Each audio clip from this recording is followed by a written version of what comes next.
नमस्कार मित्रों, मैं नंदन बोहरा आज आपके समक्ष कल माननीय सर्वोच्च न्यायालय में हुई जिरह चर्चा के विषय में कुछ बातों को पेश करना चाहता हूं। आपके द्वारा लगातार कल से मुझे संदेश प्राप्त हो रहे हैं, फ़ोन कॉल आ रहे हैं। अपनी व्यक्तिगत व्यस्तता के कारण सभी लोगों के समक्ष रूबरू नहीं हो सका।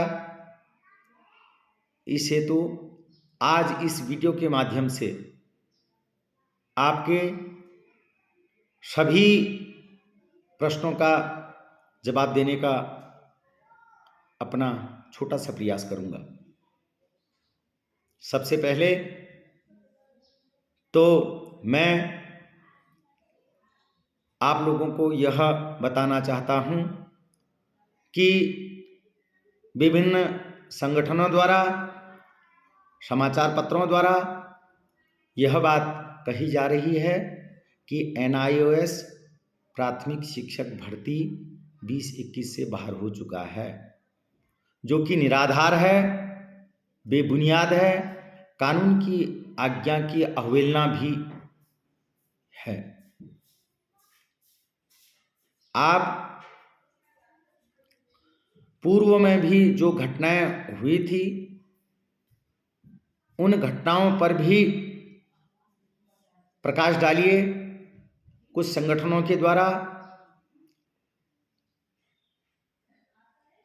25 जनवरी 2021 में जब इन्होंने NIS को प्राथमिक शिक्षक भर्ती 2021 में 15 जनवरी के पत्र को रद्द करने हेतु माननीय उच्च न्यायालय नैनीताल में वाद दायर किया था,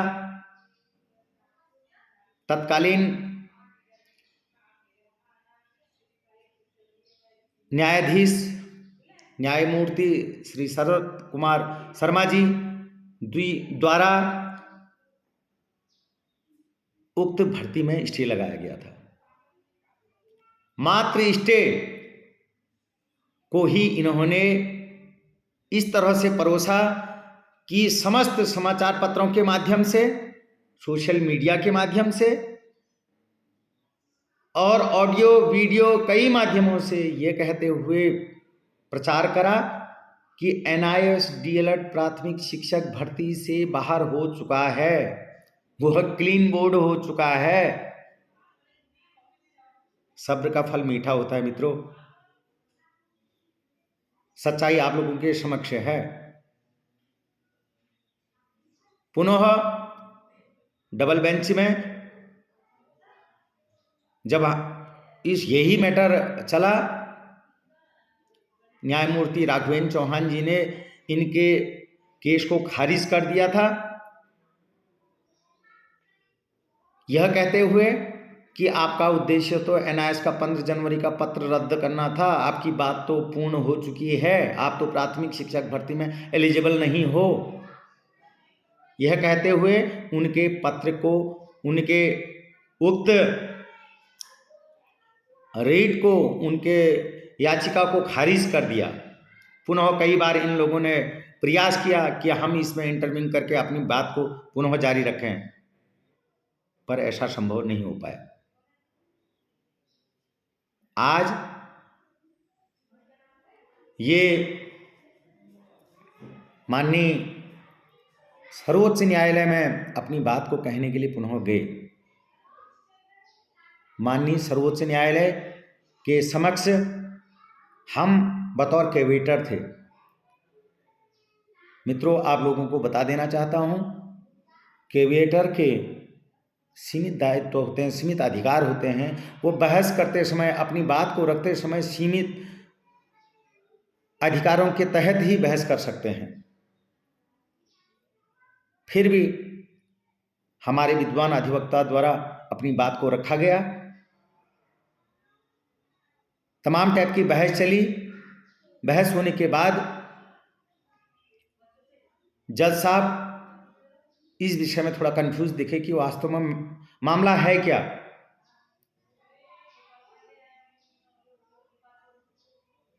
तब उन्होंने इस बात में ज़्यादा कंफ्यूजिंग होने पर सरकार से 4 हफ्ते का समय मांगा गया है और यह कहा कि इस भर्ती प्रक्रिया को 4 हफ्ते के लिए रोका जाए। इसमें कहीं पर भी नहीं है कि एनआईएस डीएलएड को प्राथमिक शिक्षक भर्ती से बाहर कर दो। तथाकथित कुछ लोगों ने इस प्रकार से इसको पेश करना शुरू कर दिया। एनआईएस शिक्षक प्राथमिक शिक्षक से भर्ती से बाहर हो गया है। मेरी समझ से परे है। यह हमको ठगना चाहते हैं या हमसे झूठ बोलना चाहते हैं, हमारे आगे धूल झोंकना चाहते हैं, या अपने उन साथियों के साथ धोखा करना चाहते हैं जिन्होंने इन पर भरोसा करके इनको सुप्रीम कोर्ट भेजा था। मुझे याद है भली भांति जब हमारा माननीय उच्च न्यायालय नैनीताल के डबल बेंच में बहस चली थी, 3 दिन 4 दिन तक बहस चली थी। उसमें हमारे बीएड के कुछ साथी लोग भी उस बहस को सुन रहे थे। जज साहब ने स्पष्ट तौर पर बोल दिया था कि बीएड प्राथमिक शिक्षक भर्ती के लिए एलिजिबल नहीं है। आप क्यों इसमें दावा ठोक रहे हैं जब डीएलएड है तो? इन्होंने उसके उपरांत अपने साथियों को इस प्रकार से बोला कि वो इस झांसे में आ गए कि यहाँ के निर्णय तो बीएड के ही पक्ष में आना है। मित्रों, मैं इतना आप लोगों से कहना चाहता हूँ, कम से कम जिन लोगों ने आप पर भरोसा कर रखा है उनके साथ तो धोखा मत करिए। उनको तो ये मत बताइए कि हम जीत गए, हमारी भर्ती हो जाएगी और एनआईएस बाहर हो जाएगा। कभी आज तक आपने ये देखा कि एक बार हियरिंग हो और जज साहब ने उनके फेवर में निर्णय दे दिया हो और दूसरे पक्ष को कहा हो कि आपको हम सुनेंगे भी नहीं, आपको हम प्राथमिक शिक्षक भर्ती से ही बाहर कर देंगे। अब व्यवहारिक चीजें देखिए, इन बातों को तो कम से कम आप आत्मसात करिए। अब मैं कुछ बिंदुओं को इनके समक्ष रखना चाहता हूं कि आप अपने वकील साहब से एक बात जरूर कहिएगा कि क्या जो नियुक्तियां 70% हुई हैं, 70% जो भर्तियां हुई हैं, उनमें उनके नियुक्ति पत्रों में यह नहीं लिखा गया है कि यह नियुक्ति आपकी औपबंधिक है। यह नियुक्ति 350 नंदन बोहरा के केस के अंतिम निर्णय के अधीन रहेगी। क्या यह नहीं लिखा गया है? क्या यह बात इन्होंने अपने अधिवक्ता महोदय को बताया? सरकारी गजट उत्तराखंड शिक्षक सेवा नियमावली 2018 14 दिसंबर 2018 व 29 जुलाई 2019 के आधार पर प्राथमिक शिक्षक बनने हेतु द्विवर्षीय डीएलएड, जिसे पूर्व में बीटीसी नाम से जाना जाता था, उसके समकक्ष जो एनसीटी राष्ट्रीय अध्यापक शिक्षा परिषद द्वारा मान्यता प्राप्त हो, इस भर्ती में आवेदन कर सकता है। क्या यह विज्ञापन में नहीं था? एक बात और आपको बताना चाहता हूं, क्या जिला शिक्षा प्रशिक्षण संस्थानों से डाइट करने वाले डीएलएड जो सत्र उनका 2 वर्षीय होता है, वो सत्र किन्हीं कारणों से कभी कभी 2 वर्ष की जगह 2.5 वर्ष तक चल जाता है, अर्थात 3 महीने 4 महीने 5 महीने 6 महीने आगे बढ़ जाता है। तो क्या वो कोर्स 2.5 साल का हो गया? हमारा कोर्स 2 साल का था, पूर्ण अवधि उसकी 18 माह है। आप किसकी बात कर रहे हैं? आप हमारे डिप्लोमा को अवैध घोषित कर रहे हैं। क्या ऐसी कंडीशन होगी? ऐसी कंडीशन आप मानते हैं तो फिर से हमको प्रशिक्षित करवाएगी सरकार? क्या हम अप्रशिक्षित हो गए? इस बात का तो ध्यान रखिए, इस बात का तो आत्मसात करिए, अवलोकन करिए।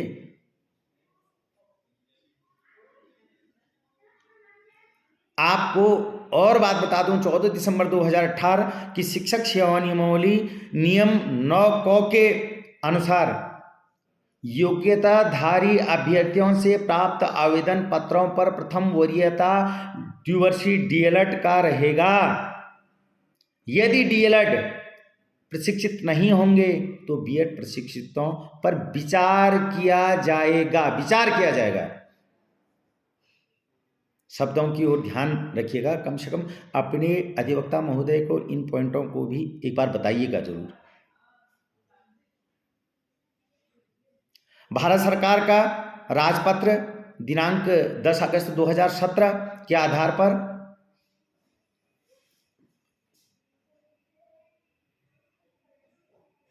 और शिक्षा का अधिकार अधिनियम 2009 के संशोधित एक्ट के तहत सभी लोगों को प्रशिक्षण 31 मार्च 2019 तक पूर्ण करना था। वो सरकारी हो, गैर सरकारी हो, एडेड, जो भी शिक्षक हैं, सेक्शन 23 के आधार पर। ये बात भी आपको बतानी चाहिए।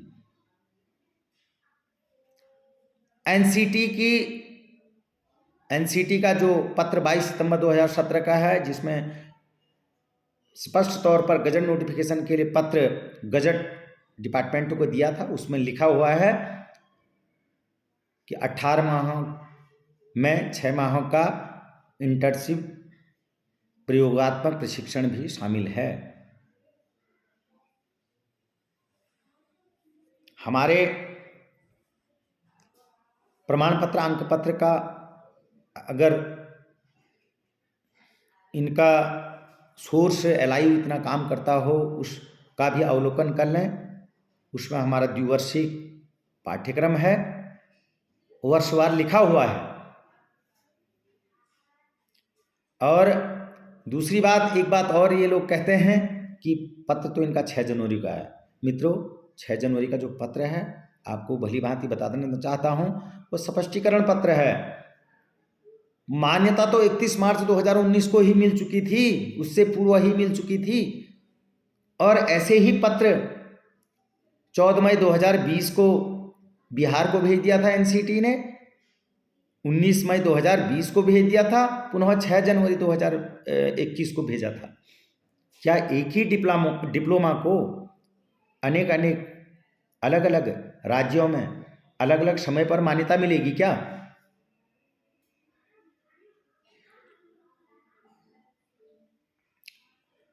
भारत का राजपत्र 28 जून 2018 के आधार पर बीएड 1 से 5 तक पढ़ाने हेतु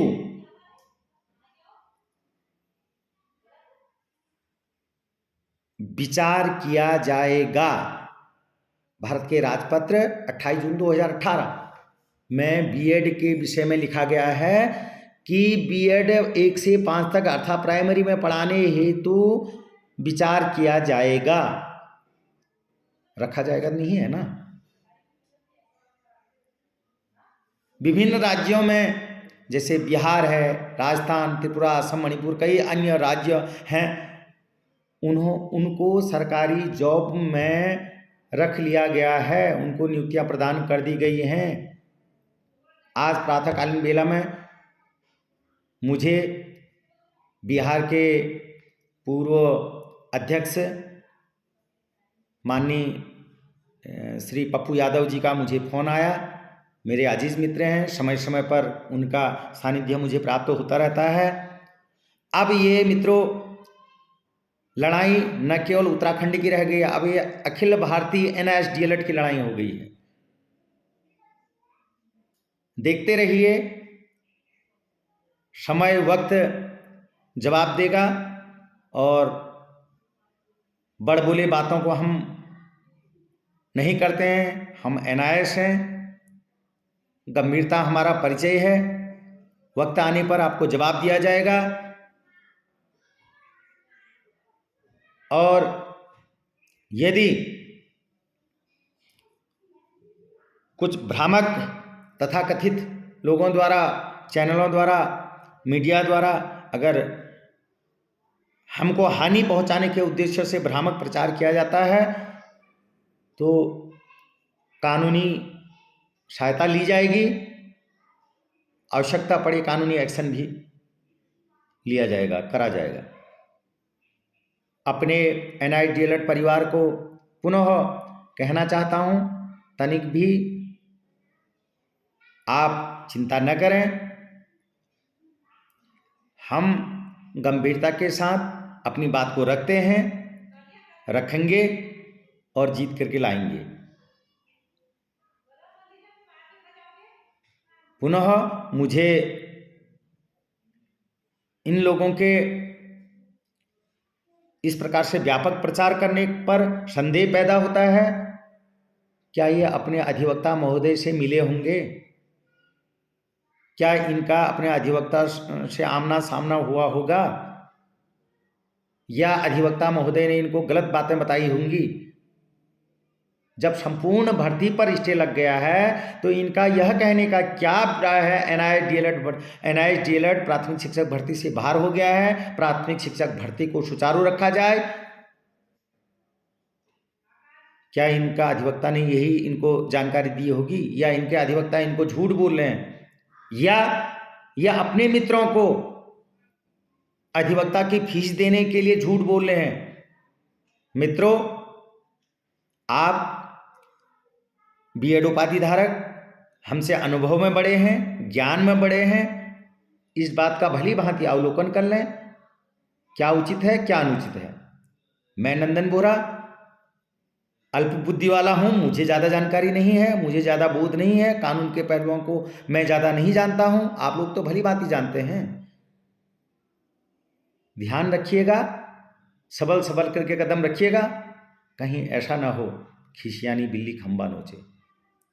पुनः आप लोग निश्चिंत रहें। NIST-DLED परिवार आपके अधिकारों के संरक्षण के लिए हम साथ होकर के जिस प्रकार से पूर्व में लड़े थे, लड़ेंगे।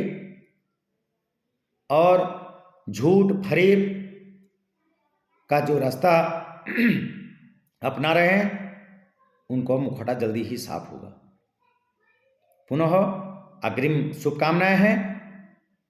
कहते हैं संघर्ष जितना लंबा होगा, जितना कठिन होगा, जीत भी उतनी प्रिय लगेगी। और जीत तब भी और सुहावनी हो जाती है जब कुछ लोग हमारे हार का इंतजार कर रहे हों। इन्हीं बातों के साथ अपनी वाणी को विराम देता हूँ। पुनः हार्दिक शुभकामनाएं, मंगल कामनाएं। धन्यवाद।